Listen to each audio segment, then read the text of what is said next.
Sucesso no e-commerce. É um tema muito amplo, só que a gente consegue falar um pouquinho sobre isso e entender o que leva um e-commerce a ser, de fato, um negócio de sucesso. Alguns ficam pelo caminho, outros conseguem alcançar certo nível, às vezes satisfatório. Mas o que difere, de fato, o que deixa escancarado que um e-commerce teve sucesso? A gente vai falar sobre isso hoje aqui no Entre Amigos. Meu nome é Lucas Quina, eu sou jornalista do E-Commerce Brasil e hoje a gente está aqui para falar sobre e-commerce de forma mais geral, que é E-Commerce Brasil, né? A gente fala muito sobre isso nos nossos eventos. E o que é um e-commerce de sucesso? É o tema principal dessa nossa conversa. A gente recebe aqui dois especialistas, justamente nessa questão de performance, porque a empresa deles fala sobre performance, trabalha com performance. Vocês vão se apresentar rapidinho, mas primeiro apresentando aqui para vocês, a gente vai falar com o Thiago Garavello, ele é CEO da Velo, e com o Derek Tedesco, que é diretor de operações também na Velo. Gente, vocês podem se apresentar rapidinho, primeiro o Thiago, depois o Derek, por favor, no tweet rapidinho. Fala galera, tudo certo? Thiago aqui. Cara, sou especialista em e-commerce, fundador da Velo, e eu brinco que eu sou um aprendiz de pai, né? Recente aí, tô me adaptando, mas é mais desafiador do que criar um e-commerce. Quem é que dá mais trabalho, a Velo ou o filho? Ah, não, a Velo. Os clientes, né? Mas o filho é mais desafiador, com certeza. Fala galera, Derek Tedesco aqui, eu sou formado em Publicidade e Propaganda e desde sempre eu me entendo como um bom vendedor aí, e quando eu conheci o Thiagão, a gente teve a oportunidade de unir as duas questões, né? O marketing, as vendas e agora a questão de poder potencializar isso, né, a todos os canais de vendas, digamos assim. Então, basicamente, é um breve resumo aí. Legal, gente.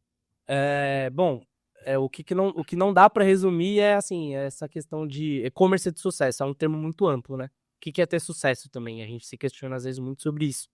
Mas vamos tentar pincelar um pouquinho, né, sobre esse assunto. Primeiro, assim, tratando de diferenças, vou direcionar primeiro para você, Thiago. Essa questão, o que difere um e-commerce de sucesso, um e-commerce que cresceu, daquele que talvez não tenha alcançado uma certa maturidade como negócio? Tá, legal. Acho que um primeiro passo, cara, é a gente entender um pouquinho que sucesso acho que vai depender da realidade de cada um, né? Acho que já vi muita gente que fatura milhões e acha que ainda não chegou, né, no sucesso, naquilo que ele gostaria, mas eu acredito que, no geral, né, acho que um e-commerce que está crescendo, né, de forma consistente, lucrativa, a gente considera aqui que é um e-commerce de sucesso, né? E o que eu vejo que é o maior ponto, né, o que difere aí, né, esse perfil de e-commerce que cresce, né, e tem lucro, e enfim, é considerado, né, um e-commerce de sucesso, é porque esse e-commerce ele não queimou etapa, né? Ele não queimou largada, pulou etapa ali, porque no final das contas, cara, criar um negócio não é muito diferente, até brinquei no começo, né, que sou um aprendiz de pai, mas eu sempre faço bastante analogia e criar um negócio não é muito diferente, né, de criar, por exemplo, um filho, né? Eu acho que tem fases da vida ali, do momento, né? Eu acho que o problema é que as pessoas, elas olham uma referência e elas querem já executar tudo que aquela referência faz, né? Só que isso acaba não sendo ideal para você, e isso te trava, né? Então muita gente acaba entrando no platô, na maioria das vezes é porque ele está fazendo, não é porque ele está trabalhando pouco, não é porque ele está fazendo pouca coisa, né? Na maioria das vezes é porque ele está fazendo o que não deveria fazer naquele momento, né? Então a gente brinca bastante lá na Velo, que é fazer as coisas no momento certo também, não só as coisas certas, né? Então eu vejo que isso é o que diferencia, né? Agora, quem entende, né, a dinâmica do e-commerce e sabe, né, colocar ali dentro da sua estratégia o que faz sentido para aquele momento, aí esse e-commerce com certeza ele consegue crescer de uma forma muito mais consistente, né? É a relação entre solução e o momento que você aplica aquilo, né? Exato. Tem um monte de estratégia certa, cara, que a galera faz, né? Essa estratégia que a pessoa fala, pô, eu apliquei essa estratégia aqui, né? Mas, pô, essa estratégia não funciona. Não é que não funciona, é porque pro seu momento não fazia sentido, né? Talvez você tava num momento, né, sei lá, de crescer e fazer aquisição de cliente, depois você tá num momento mais de consolidar, trabalhar mais seu CRM. Parece coisa boba, mas se você direciona a sua energia, né, para aquilo que não vai trazer muito retorno para você hoje, né, você tá deixando de fazer, né, o que de fato vai acelerar os seus resultados, né? Acho que essa é a diferença de um e-commerce que ele vai crescer bem rápido, né? Depois a gente pode dar mais um contexto ali para vocês, mas a gente tem hoje, além da Velo ali, né, dentro do grupo, né, toda a parte de serviços de performance, como você, né, já trouxe ali, mas a gente também tem alguns e-commerces, né? Hoje a gente tem 5 e-commerces próprios, né? Então, todos esses e-commerces que a gente começa a escalar, a gente tem muita clareza de que no início eu faço um conjunto de estratégia e que à medida que eu for crescendo eu vou plugando novas estratégias. Acho que essa clareza faz com que a gente escale aí muito rápido, né? Ah, legal. E esse trabalho, eu acredito que também, além de pensar em acertos, a gente também, quando a gente pensa em acerto, a gente já pensa em erro, né? Na hora. E falando em erro, assim, talvez, não sei se o Derek pode falar um pouco mais sobre isso. O que para você, na sua opinião, também o Thiago também pode falar também um pouquinho sobre isso. Quais são os principais erros dos novos e-commerces hoje? Sobre esse assunto, é legal até comentar que no passado eu era cliente do Thiago, né? Então a empresa que eu trabalhava havia contratado a agência Velo para ser um fornecedor. E por que a gente construiu algo mais significativo? Porque a gente tem hoje um olhar, né, da agência, mas também com a visão específica do cliente. Então, pegando essas dores, né, que nós já tínhamos lá. E quando a gente olha para isso e toda essa estrutura, né, vindo agora para o lado de cá, absorvendo melhor a forma de conduzir isso com os clientes, a gente percebe que os clientes que chegam na Velo hoje, né, que não tem esse nível de maturidade que a gente falou agora há pouco, a gente percebe que muito disso eles acham que basta apenas ter um pouco de dinheiro e uma ideia, né, e investir em tráfego pago e que amanhã você vai sair vendendo. Então, eu acho que esse não conhecer do mercado digital, essa expectativa de que o grande sonho agora eu só preciso de um site e um produto e as coisas vão virar, esse seria o maior deles, né? Porque às vezes as pessoas não têm, né? O que a gente sempre fala assim, não tem nenhuma oferta, nenhum produto validado para que ele possa dar esse passo, né? Então acho que entender um pouco do mercado, entender um pouco do nicho que essa pessoa vai entrar, como ela deveria se posicionar sobre isso, minimamente ter uma pesquisa de mercado, né? Então você saber, eu vou concorrer com quem? Porque como a gente fala, é um oceano azul, né? Então você vai estar disputando o mesmo clique com diversas outras empresas. E o que você tem de diferente nesse momento ou como você pode se destacar nesse mercado? Outra coisa que eu vejo que é uma grande falha é a falta de consistência, né? A gente olha para os clientes hoje, entende que eles têm uma mínima preparação, eles fizeram alguns exercícios, mas eles não estão prevendo o que eles vão precisar passar, né? A gente costuma brincar, e como o Thiago traz algumas comparações, né? Quando você vai abrir uma loja física, você escolhe o ponto estrategicamente, você investe muito pesado nessa loja física, com estrutura, com estoque, com produto, com vitrine, e aí você vai se preparar para o cliente que chega. As pessoas acham que uma loja virtual é muito mais simples, que você não precisa se preocupar com tudo isso e que imediatamente, na hora que você colocou ela no ar, ela vai estar tendo muito tráfego e tudo mais. Então, às vezes as pessoas não têm essa separação de entender o momento, né? Entender que depois da pandemia, principalmente, a jornada de compra mudou, né? A forma como as pessoas buscam por essas ofertas está muito diferente. Então a gente vai percebendo que, por não ter toda essa clareza, ele vem para um jogo com minimamente alguma receita para 3 meses. Vamos colocar assim, ó, se em 3 meses não virar o jogo, eu tenho que fechar a porta. Então a gente vê que falta um pouco de planejamento, né? Para aqueles que já vêm mais organizado, eu acho que é a consistência mesmo, né? A gente pode pegar até depois mais cases aqui, mas o Thiago e a Daiane, né, trouxeram uma loja para o mercado em 2022, 2023 ali, que eles iniciaram fortemente, e nos primeiros 7, 8 meses de empresa foi total prejuízo.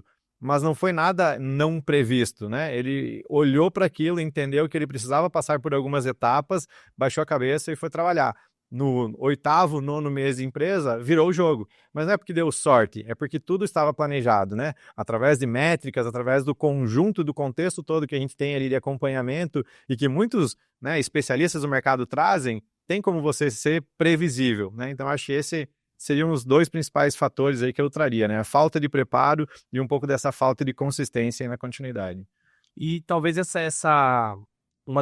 voltando até relacionando a primeira com a segunda pergunta, talvez hoje a maior diferença seja essa, se entender que, assim, não é porque o e-commerce como você mesmo falou, não é porque o e-commerce é digital que você não precisa...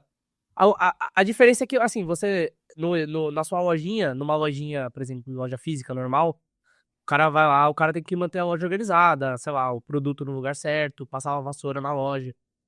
Você também faz isso no digital, você também passa uma vassoura, só que não é a vassoura, né?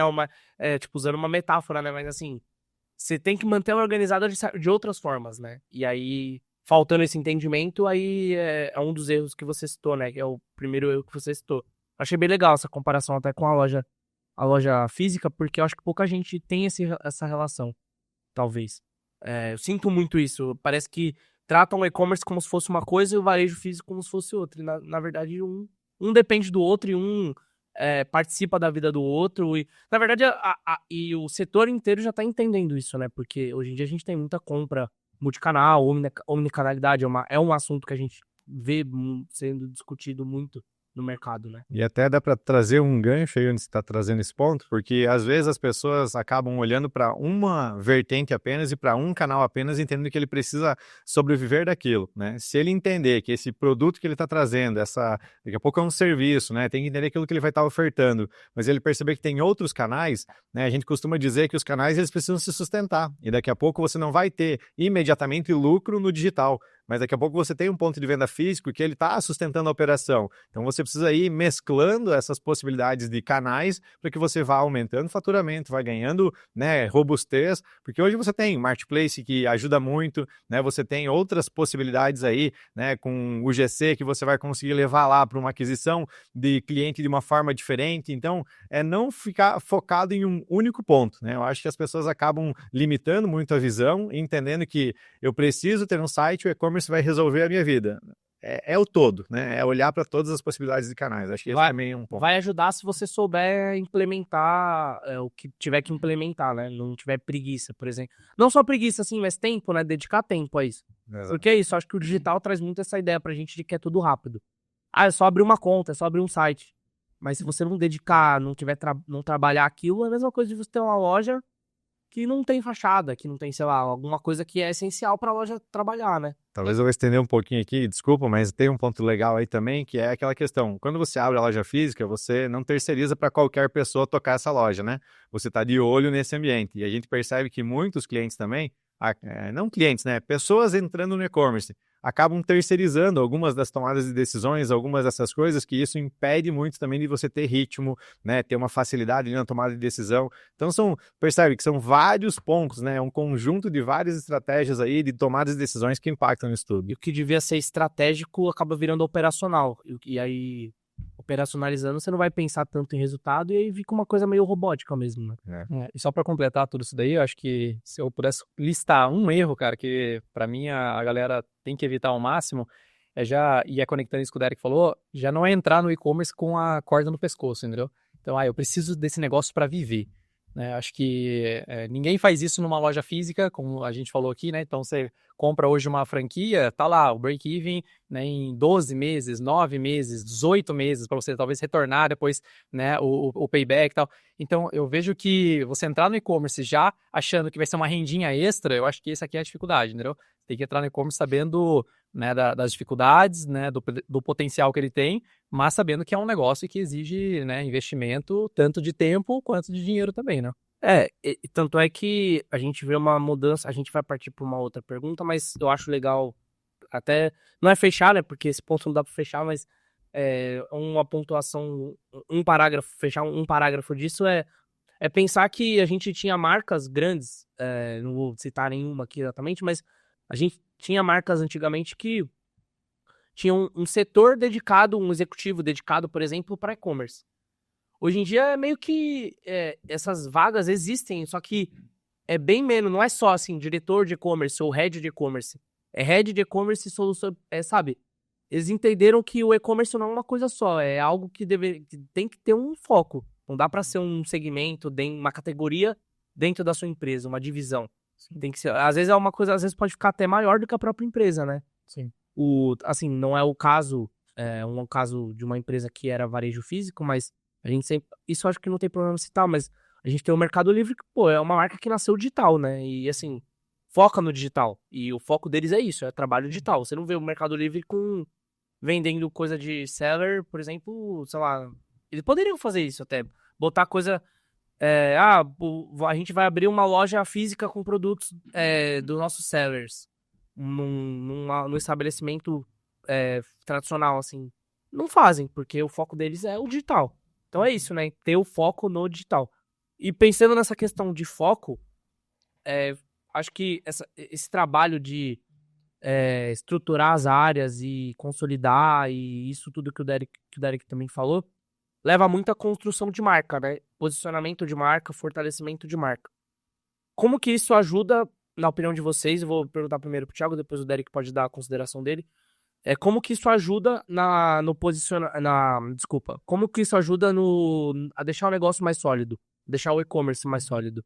Tá, eu tenho uma definição muito clara, cara, do que é construção de marca, que, enfim, acaba sendo um pouco diferente do que a maioria das pessoas, né, pensa, né? Para mim, construção de marca é construção de base de cliente, de audiência, né? Não é aquela questão do awareness, do reconhecimento, minha marca é conhecida, né? Tá, mas quantos clientes você tem na base? Eu acho que aqui que é o importante, sabe? Então, na minha visão, quando você olha para o mercado e todos os grandes e-commerces, né, que cresceram, né? Então o Mercado Livre, ele não ficou conhecido para ter uma marca forte, né?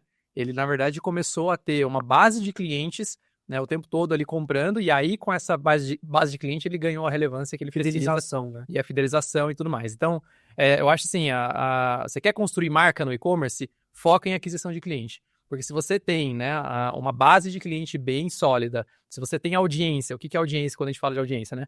É toda aquela pessoa que a gente consegue se comunicar diretamente, né? Numa televisão, a gente até chama de audiência, mas você vai lá e faz comercial para todo mundo. Eu não consigo selecionar o Lucas, né? Agora, no digital, eu posso pegar todos os seus interesses, ou daqui a pouco, né, fazer um remarketing para pessoas que tiveram o seu comportamento e eu vou direcionado, né? Então, quando a gente pensa em audiência, eu tô falando, né, de seguidores, da sua base de WhatsApp, de e-mail, enfim, tudo que você tem ali que pode se comunicar direto com ele, mais a sua base de cliente. Quando você constrói isso, você vende e tem um caso legal. Eu acho que um exemplo para você, né? Todo mundo aqui conhece o e-commerce da Beleza na Web, né? Beleza na Web não é uma marca de cosmético, eles não têm uma marca própria, eles não têm produto, eles não têm estoque próprio, até então, quando ele criou, né? Enfim, o que ele tem, então? Ele tem ali uma marca, certo? Mas a marca dele, ele tá baseado no quê? Na audiência que ele tem. Por que chamou a atenção de um boticário para poder ser comprado, enfim, né? Eu acredito muito que é essa audiência, essa base que ele construiu, né? Então, o reconhecimento em si do Beleza na Web, acho que nem era tão forte na época, né? Mas a base de cliente, quem ele conseguia alcançar, acho que é isso que interessou, né, uma marca como o Boticário, por exemplo. E eu vejo que esse é o erro, né, que algumas pessoas cometem quando vai construir marca. Acha que marca é aquela coisa bonitinha de fazer, deixa eu fazer branding, deixa eu fazer um comercialzinho institucional, deixa eu fazer um postzinho, um social media. Não é isso, né? Acho que você quer construir marca, constrói base de cliente, faz aquisição de cliente, eu tenho certeza que aqui você vai sair na frente de muitas pessoas, né? E aí tem aquela questão do cliente levar a sua marca para outras pessoas, Exatamente. É um tráfego orgânico, né? Quando você fala bem de um produto, né? Eu posso chegar aqui, ó, e falar bem, né, de uma marca sem nunca ter usado, do E-Commerce Brasil, tá? Ó, digamos que eu nunca usei E-Commerce Brasil, nunca entrei, né, nunca fui num evento, Eu posso falar bem de vocês pelo reconhecimento que a marca né, tem? Sim. Mas agora, se eu for cliente de vocês, né, como eu sou, né, como a gente participa lá dos seus eventos, aqui do podcast, tem relacionamento com vocês, lê o blog, posta no blog. Agora eu tenho muito mais autoridade para falar. Então, aqui você conseguiu um promotor da sua marca que, de fato, vai levar ela para ser mais conhecida, né, para mais pessoas. Agora, quando eu só estou falando no que apareceu no comercial... Se eu fizer um anúncio na TV agora, eu vou ser conhecido. Eu jogo lá no canal aberto, né, no horário nobre, passo ali o comercial, a minha marca ela vai ser conhecida. Só que isso não significa que eu tenho uma marca de fato. É vazio, né? É vazio, exatamente. É vazio porque de fato as pessoas não sabem o que você traz de conteúdo. Exato. A experiência real que você tem com aquela marca que faz com que ela tenha um poder de fato de reconhecimento e de brand de marca. Né? Seu trabalho fala por si, né? Exatamente. O trabalho, assim, na hora de das pessoas comentarem com outras. Isso que é o que você falou que traz o tráfego. Se eu fosse complementar alguma coisa, isso que o Thiago trouxe é um ponto bem legal, né? Porque como publicitário, digamos assim, a gente aprende de uma forma um pouco diferente, né? Que a gente tem que voltar lá, tu tem que, desde o primeiro dia, saber qual que é o tom de voz da tua marca, você já tem que pensar em tudo. E às vezes você não tem condição de fazer isso se você nem testou o mercado, você não sabe como você vai ser reconhecido. Eu já trabalhei com diversas empresas e a gente tinha um ideal de cliente específico.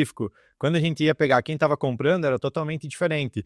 Então, isso que o Thiago traz é muito legal, porque você vai medindo o mercado, você vai percebendo onde que tem as dores, onde que você conseguiu acessar, quem se tornou o teu cliente, e agora, com isso, você consegue pegar e fazer, então, um posicionamento de branding, quando você vai falar, cara, entendi quem é o meu cliente aqui, entendi quais são as demandas e as dores que ele tem. para eu ser mais assertivo nessa comunicação, agora eu posso refinar esses pontos e eu consigo ir, né, melhorando essa comunicação. Mas às vezes o pessoal, né, tem um sonho, coloca toda a energia, constrói o desejo da marca, mas ele nem sabe qual é o cliente realmente que ele vai alcançar, né? Porque às vezes esse é um grande problema. Definir a marca, definir o ticket médio que eu quero vender e vou buscar isso no mercado. Será que eu tenho a mesma facilidade do que daqui a pouco fazer um processo inverso, né? Testar algumas coisas, né? Por isso que a gente fala muito em validar primeiro a oferta e depois você vai trazendo as outras demandas.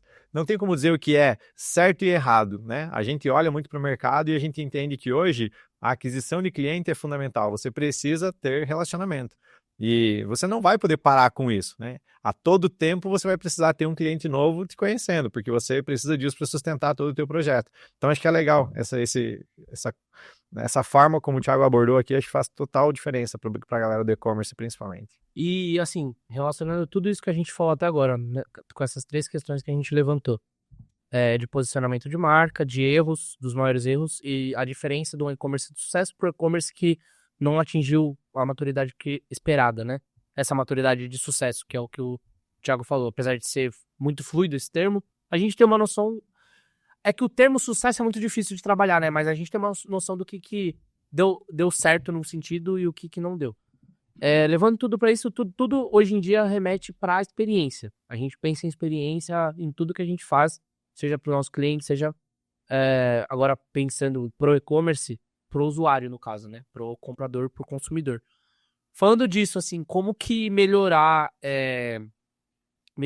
isso, melhorar essa área de experiência do usuário pode ajudar no impacto dos resultados no e-commerce. Qual que é a parcela de importância de pensar em experiência na hora, lá na frente, quando você vê, pô, meu e-commerce está gerando isso, aquilo, em leads, em índices, resultados, números, faturamento, enfim, tudo que vocês acharem que é relevante nesse sentido. Se o Derek puder falar primeiro e depois o... Beleza, eu vou continuar numa analogia que a gente ia fazendo da loja física, né? Eu acho que a gente pode partir desse exemplo para depois ir para o digital. Quando a gente pensa na loja física, você preparou toda ela. Se a pessoa entra na loja física e ela não sabe se direcionar para aquilo que ela gostaria de comprar, você já tem uma experiência comprometida. É a mesma coisa no digital. Então, quando você olha para isso, ele tem uma porta de entrada e você vai ter continuidades dessa jornada, dessa caminhada ali dentro, né? A gente sabe que a loja física tem muitas vezes a facilidade de você ter ali um atendente, que ele vai estar pronto para te chamar. Mas no digital você não tem isso de bate pronto, né? Você precisa ir dando os caminhos para que o cliente consiga, com base naquele desejo que ele tem, né, chegar ao objetivo final, que é pelo menos um produto, entender cor, tamanho, ele poder ver se as medidas que ele precisa, né, estão acessíveis. Então, eu acho que essa construção toda dessa etapa, quando às vezes eu nem sei o que eu quero, e aí eu preciso, né, ter uma facilidade disso, ou quando eu estou muito decidido. Então, eu acho que ele vai transitar em diversos pontos, né? Ele vai pegar desde o layout intuitivo que você vai ter na loja, quanto esse layout ele está pronto para ver isso no notebook, num tablet, num celular, quanto isso é responsivo ou não, né? Acho que tem vários pontos aqui, mas eu brincaria sempre com essa ideia, né? Deixa o cara entrar na tua loja física sem ninguém. Como ele chegaria ao final da compra? Será que ele pagaria e deixaria o dinheiro lá? Né? Porque você precisa construir esse caminho, né? Então, intuitivo. Então, acho que eu iria um pouco por isso, por esse viés, né? Eu complemento com também uma outra visão, cara, porque assim, ó, quando a gente fala de experiência, né, de experiência do usuário e do cliente, né, primeira coisa que a gente pensa é o quê? Tecnologia, né? Pô, então se eu colocar uma vitrine dinâmica, se eu colocar aqui uma inteligência artificial, se eu colocar... personalizar, entendeu? E vou te falar, cara, assim, na maioria das vezes isso piora a experiência do cliente, né? Eu tenho muito a ideia de que a experiência do cliente ela vai depender muito da expectativa que ele tem, né? Então, quando o cliente entra dentro da sua loja, ele não tem uma expectativa de conversar com um robô. Ele não tem uma expectativa, né, de ter um pop-up pulando na cara dele oferecendo alguma coisa. Ele não tem... Tem muitas coisas que ali ele acaba, né, vendo que não era aquilo que ele estava buscando de fato. A gente acaba não entendendo, achando que é só botar tecnologia, né? Que é o limiar entre hiperpersonalização, personalização e a invasão de privacidade. Perfeito, tá? Então eu vou puxar assim, um gancho exatamente disso que você trouxe pra gente, tá? né? Eu tenho uma loja virtual, como eu falei, uma das nossas marcas, ela chama Mio Capelli. Né? Essa é a marca que o Derek comentou, que a gente criou ali em final de 2022 para 2023. A gente saiu do absoluto zero, no final daquele ano a gente atingiu 1 milhão de faturamento mensal, né? E em 24 a gente cresceu de novo, finalizamos o ano com 21 milhões e a gente faz agora em média 3 milhões por mês, tá? Aí você fala, pô, 3 milhões por mês não é né, assim, hoje no mercado de cosmético ainda é um baixo faturamento, mas eu acho que é o que muita gente busca, né? Esse crescimento. Em 2 anos você sai do 0 para 3 milhões mensais, né? Só que qual que é a grande questão? Se você entrar agora no meu site, você vai ver que eu não uso nada relacionado a IA, né? Eu tô com uma plataforma relativamente simples, né? Inclusive parceiro aqui de vocês do E-Commerce Brasil. A gente não usa nem layout personalizado, cara, né? A gente personalizou o padrão dele, a gente não editou nada. Então, é o básico do básico do básico. Eu não uso aplicativos, não uso outras coisas para, né, deixar aquela coisa cheia vamos assim, deixar tudo floreadinho, sabe? Sim. Cara, é o simples Monte de do simples. camada, né? Exato. Só que a gente entrega a expectativa do cliente. O que o cliente quer? Ele quer entrar lá, ele quer entender para que o produto serve, como que aquele produto vai resolver o lado dele, entendeu? E qual que é a condição comercial que ele quer levar, ponto. Então, para mim, a experiência é muito assim, olha para o seu cliente e como que você pode ser prático. Para de olhar para a tecnologia, para a plataforma, para, né, solução mirabolante, que a gente brinca, né? E começa a olhar para o que o cliente está de fato esperando. Acho que essa é a grande diferença, né, de experiência de compra, né? Assim, trazendo uma visão um pouco, né, fora do que a galera costuma trazer. É o básico, né? Exato. O arroz bem feito. Exatamente. E assim, falando de feijão com arroz bem feito, de básico, de estratégia, a gente tem um quadro aqui no Entre Amigos que chama Deu Ruim.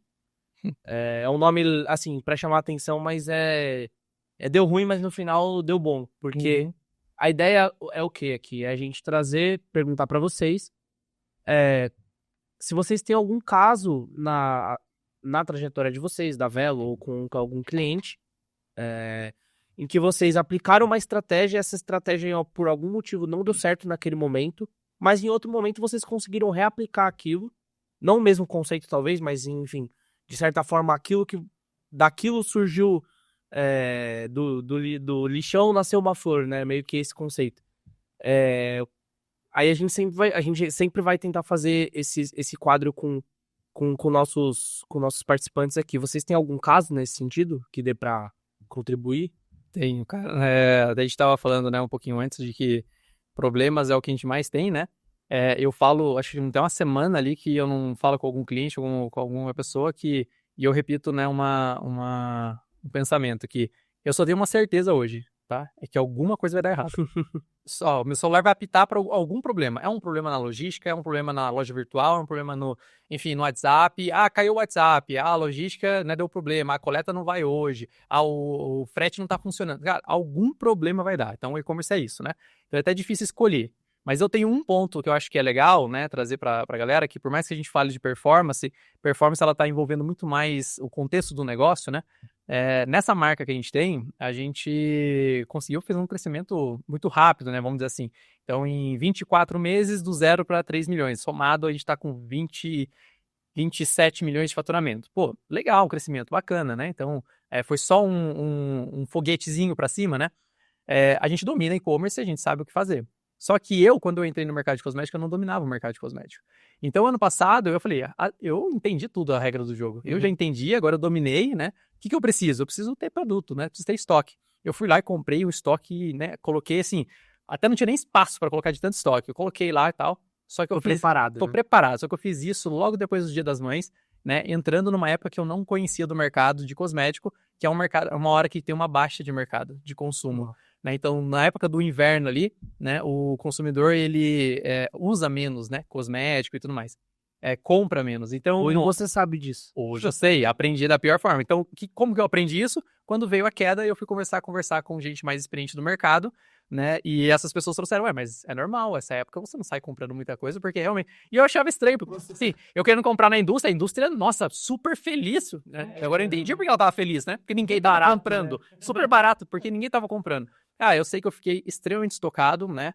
Cosmético, ele não tem um vencimento longo, mas ele tem um vencimento. E aquilo nos forçou a pensar numa estratégia, né? Então, uma das coisas que a gente fez e que deu muito certo, e eu acho que isso a gente foi replicando depois novamente para as nossas marcas, para outras marcas e para todos os nossos clientes, que a gente falou, cara, como que eu dou vazão para esse estoque, né? E a gente olhou lá para o mercado digital, né, de infoproduto, por exemplo, e a gente trouxe uma estratégia, né, de lançamento para o e-commerce. A gente adaptou para a nossa realidade, aplicou aquela estratégia e deu muito certo. A gente deu vazão para todo esse estoque, né? A gente chegou dias ali que a gente faturou, né, cerca de 15 dias normais ali em 2 dias. Né? Então a gente conseguiu dar um pico muito grande. E essa estratégia hoje a gente vem utilizando ela constantemente. Então assim, eu acho que nem teria passado pela minha cabeça, né, adaptar uma estratégia, testar uma coisa nova, porque estava funcionando, estava crescendo, se eu não tivesse esse problema, né? Se agora eu não tivesse o desafio de tirar. Então, eu acho que aqui fica 2 aprendizados. Primeiro, não adianta você só dominar de e-commerce, você tem que dominar de e-commerce, mas tem que dominar um pouco do seu nicho, né? Talvez conversar com gente mais experiente que vocês nesse nicho. Então, se você tem experiência no seu nicho, conversa com quem é experiente no e-commerce. Se você tem experiência no e-commerce, conversa com quem é experiente no nicho, entendeu? E o outro aprendizado é, cara, você precisa olhar talvez para fora, porque tem estratégia que está fora do nosso mercado, né? No mercado tradicional de e-commerce, né? Que a gente está acostumado, que talvez pode te ajudar aqui a dar um pico de vendas, né? Resolver aquele problema de uma forma mais criativa, sabe? Acho que esse é o ponto que eu traria. É isso aí mesmo, e eu vejo que é muito essa visão, eu brinco, né, que na época que eu era representante comercial, que eu era gerente nacional de vendas, eu viajava muito para diversas, era praticamente assim, todo dia em uma cidade diferente, toda semana em um estado diferente, né? E o que é legal disso? É você vai tendo contato com diferentes mercados, com diferentes situações. Então isso que o Thiago trouxe é muito válido, porque às vezes eu fico pensando, se eu fosse o dono de uma padaria hoje, talvez seria a melhor padaria, porque eu conheci tantas opções que eu identifiquei o que elas faziam de errado em algum momento e que eu poderia fazer certo aqui. Se eu fosse dono de um hotel, eu teria essa condição. Então, acho que às vezes é você sair daquele problema que você está vivendo, né, e tentar olhar para outros canais, outras situações e falar, cara, como que isso aqui seria resolvido se fosse um posto de combustível, né? Aplicável ao mesmo... Isso. E aí, daqui a pouco, você encontra essas oportunidades. Então, isso que o Thiago trouxe é 100% fato. A única certeza que a gente tem é que alguma coisa hoje deu ruim. E aí a gente vai precisar agir sobre isso, né? Vai dar errado, mas uma hora vai dar certo também, né? Não, gente, não, é muito legal. Fico muito feliz com o que vocês compartilharam. Muito, muito legal que deu certo, pelo menos no final das contas. E essa é a ideia do quadro também. Deu ruim, mas no final das contas deu bom. E eu acho que o que fica da nossa conversa é isso, é se cercar de conteúdo, se cercar de experiências, né, que é o que o Derek acabou de comentar, se cercar de conhecimento geral de outras áreas também, justamente para acumular o máximo que você puder, entender o que vale para você ou não, para sua, que foi o que a gente falou no começo, o que é sucesso. Depende muito do que você tá almejando, né? Então, com base em tudo isso, traçar objetivos e ir vendo que aplicando alguma coisa, errando aqui, acertando aqui, né, e se encaixando. Gente, a gente vai caminhar agora pro final. Vocês querem deixar alguma consideração, alguma coisa? Alguma rede social para seguir? Só quero convidar mesmo para me seguir lá no Instagram, thiago.garavelo. Tá lá, a gente fala bastante de e-commerce ali no dia a dia, né? Eu mostro muito a vida de quem é lojista, né? E ao mesmo tempo quem trabalha, né, no mercado de e-commerce aí já há alguns anos, então a gente traz bastante aprendizado. Então, galera que quer conhecer um pouquinho mais, se aprofundar aqui nesse assunto, vai lá, me chama ali no direct, né? Fala que você viu aqui o podcast e a gente bate um papo por lá. Legal. Isso aí, sigam o Thiago, porque hoje ainda não produzo conteúdo, então ele vai trazer muitos insights legais.